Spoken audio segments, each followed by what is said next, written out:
Hi, it's Edward W. Cotney. This is a chapter review from my first book, Tax Secrets Made Simple. I specialize in working with high net worth families who are ready to pay less tax for the rest of their lives. I wrote this book to help business owners and individuals begin their journey to pay less tax. Let's jump into the next chapter. Hello, and welcome to Chapter 17 from my book, Tax Secrets Made Simple. Today I want to talk about a hot asset. We call this asset a hot asset because it is forever subject to income tax and in some cases subject to death tax. Sometimes people get so confused on handling their traditional IRAs and 401ks, they simply just shut down. They'll make statements like, I don't care how this thing is taxed, it's not going to be my problem, etc. The reality is this is a problem that we need to give some serious consideration to, because we can do some great things with this IRA 401k while you're alive and even after you're gone. So chapter 17 of my book is called the Give It Away Twice Trust. Again, specifically traditional IRA 401k or qualified assets is what we typically call this. One of the things that's important about understanding the IRA 401k scenario, when we look at people in the demographics, 90% of the people who live to be age 90 also still have about 90% of their IRAs and 401ks still intact. Now, the reason for that is because at some point the IRS mandates that you have to start taking required minimal distributions out of your qualified plan. Currently in the year 2023, that age is 73. So at age 73, if I only take out the minimal required distribution, and it's small, and if I keep taking out only the required minimal distributions, assuming my financial planner is at least average, technically, we will not touch a single penny of my balance, my principal, my whatever you want to call it, until I get to be about 84 to 87 years of age. If all I'm doing is taking out the required minimal distribution and my financial planner is at least average in their rate of return on the investments. So 90% of the people who make it to age 90 who only take out their required minimal distributions will typically at age 90 still have 90% of their IRA 401k intact, which means when you die and that qualified plan goes to your children, it is still ordinary income tax to them for the next 10 years. So I want to bring a case study to the table for Tim and Susan Miller. They want to transfer their wealth to their heirs. They would like for them to get as much tax-free money as possible. They would also like for the money to go to them with preferably some degree of asset protection, free from lawsuits. And also we want to watch out for predators and creditors. Here's Susan. She's age 80 and her husband Tim died in 2017. She has 4 children. She has a home worth $400,000 that's paid off. She has about another $400,000 in cash and other investments. And her husband's IRA rolled over to her as an $800,000 IRA. At age 80, she has taken required minimal distributions. She has 4 children. Mike is a successful doctor. He's making good money. His net worth is $25 million. He's in a good marriage. Their daughter Mary, well, maybe not the best marriage. Her husband at the funeral of Tim was heard stating, I can't wait for mom-in-law to die so I can get a new truck and bass boat. Ed, well, I used my photograph for this one, but I'm in a good marriage. But for the sake of this discussion, child number 3 is in a rocky marriage, but good with money. And then, of course, many families have a Dan. Can't manage money, currently divorced again, looking for work always, and pretty much is always looking to mom and the siblings for a handout because he's always financially strained.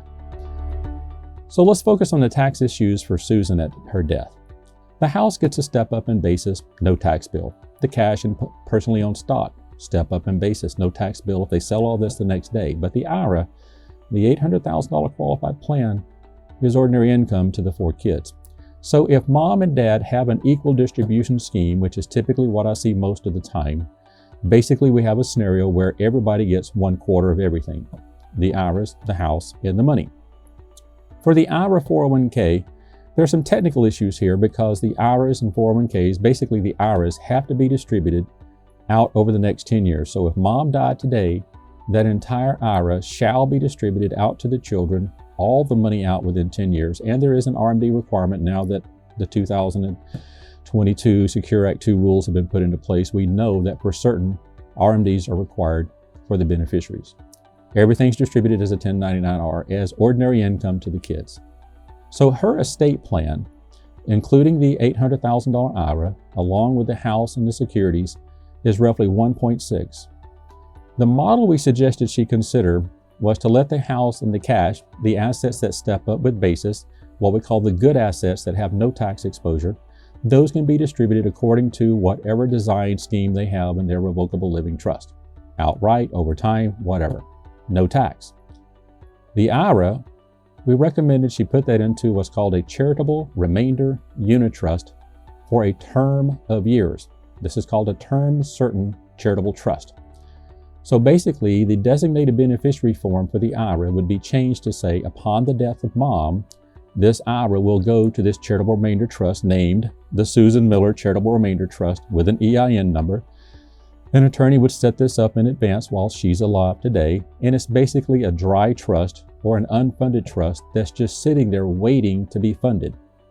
The funding mechanism, again, is going to be the designated beneficiary form for the IRA account.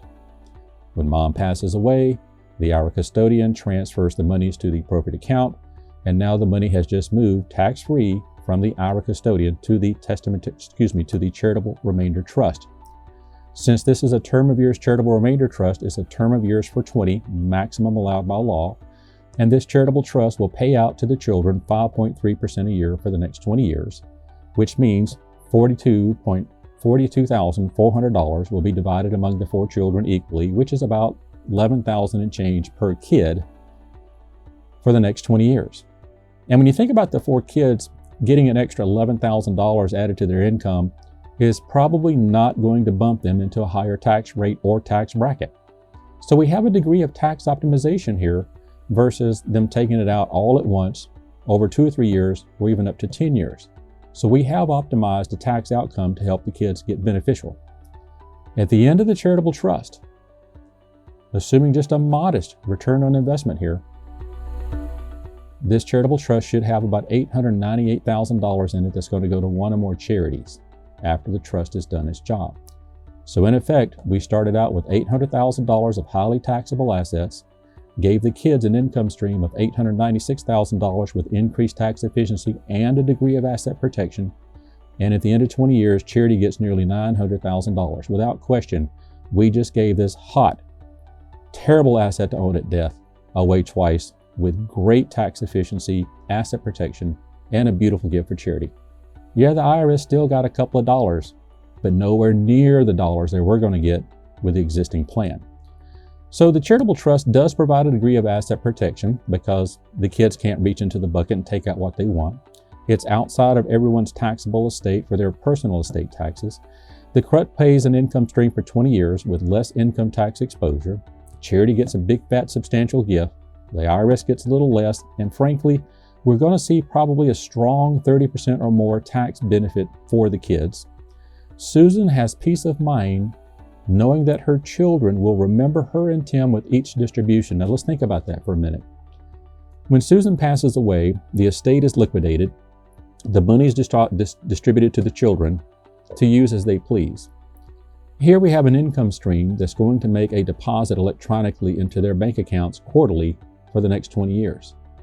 So even from the grave, she's going to be able to provide them a degree of a security blanket in case one of the kids has difficulty. She's going to be able to help make certain the kids have a reliance on an income stream that can help them.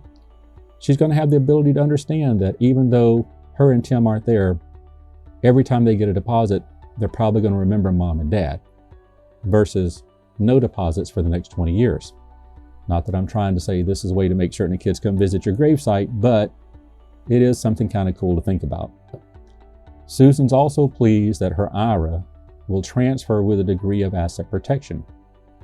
Many advisors and almost all consumers did not realize that in 2014, the Supreme Court passed a ruling on Clark v. Ramaker, which basically says inherited IRAs can be subject to bankruptcy judgments. Can be subject to bankruptcy judgments. So what that means is Mike is a doctor. Well, we know doctors have a hard time with lawsuits. Mary, She's married to somebody who technically is going to probably try to take advantage of her. So this is a way to make certain that her husband, who wants a bass boat and a truck, again, nothing wrong with bass boats because I love them, but she now has an income stream going to her for the next 20 years that her husband can't touch. Unfortunately for Ed, his wife's filing for divorce today. Luckily, this is a strategy that's going to help isolate that issue and give him a benefit. And for Dan, who's probably the one who needs the most training wheels and handcuffs, and I hate to say it that way, but when we have a child like Dan who doesn't understand how to handle money, taxes, etc., this is a way for mom to give him an income stream from the grave to make him less reliant on his surviving siblings. So it has a lot of benefits all the way around. And so for Mrs. Miller, she still has full control and use of her IRA 401k while she's alive. Remember, none of this goes into effect until after she passes away. She can change the beneficiary form at any time. So let's say that next week she decides she doesn't like this strategy. She just goes back to change the IRA beneficiary form to be all outright to the kids equally and just let the chips fall where they may, tax bill and creditor protection issues, all. Overwhelmingly, if they truly understand the value of what this strategy is doing for them, they won't be changing the beneficiary form. She can sleep comfortably at night knowing there's a safety net for all the kids. She literally cried when we showed her the amount of money that the charity was going to get by using this strategy. She and Tim had never thought that they could ever make a gift this large to a charity in their life. And here we are giving a charity nearly $900,000 using a hot taxable asset to solve a death tax problem. And she kept saying in her tears how proud Tim would be to know that this was happening and that she was going to make something great happen. Let's just use $1 million to kind of show the difference between an outright distribution to just one child. If mom and dad die with $1 million IRA with one child, and that child takes all the money out at once, here in the great state of California, it's going to be subject to state and federal tax, solid $450,000 and change. Total wealth take home's $550,000. The good news is he paid a $450,000 tax bill. He's got $550,000 in his name. He just needs to make certain he protects that $550,000 in case there's some type of judgment, creditor, lawsuit, etc. Under the 10-year rule, we still have the ability under the IRA, the inherited IRA, remember these are still subject to the kids' creditor issues for bankruptcy. So we could have Tim and Susan leaving this $1 million IRA to their son Joe, and then Joe gets in a lawsuit in a year. That IRA could be tapped in the judgment, and he could end up losing part or all of the IRA and get stuck with the tax bill. Not a good outcome. Using the IRA to the charitable trust model, we're probably going to have some tax. This is probably a little high, but wealth gain for the kids and the wealth gain for charity are strongly $850,000 and more. So even when you compare all of these against one another, the safer one is the IRA to the charitable trust. The one that gives the most money to the children is the IRA to the charitable trust. And the only one that ever gives $1 to charity is the IRA to the charitable trust. When we look at maximum wealth control, understanding our IRAs and 401ks as being a hot asset that truly requires its own degree of estate planning. And I want to emphasize that the issue we have here is that too many times I'll see an estate plan where it's just on all the other assets because that's what the law firms can focus on. And they will say, in respect to your IRAs and 401ks, go back to your financial planner and make certain the designated beneficiary forms are filled out. This is one of those few occasions where this is a fantastic thing to have the attorney and the financial planner working together to create a model that is superior to just having an outright distribution of the IRA to the kids. Again, this is Ed Cotney, Chapter 17 of my book, Tax Secrets Made Simple. I hope you've enjoyed it. I hope this message from my book, Tax Secrets Made Simple, has inspired you to learn how to pay less tax and enjoy more life. In my videos, I share insights into how to utilize the most generous tax code on the planet, courtesy of the Internal Revenue Service. Please like this video and subscribe to my channel. Visit my website, olympustax.com, to buy my book or contact me. Only you can exercise your right to pay the least amount of tax due. Watch for the next video covering another topic from my book, Tax Secrets Made Simple.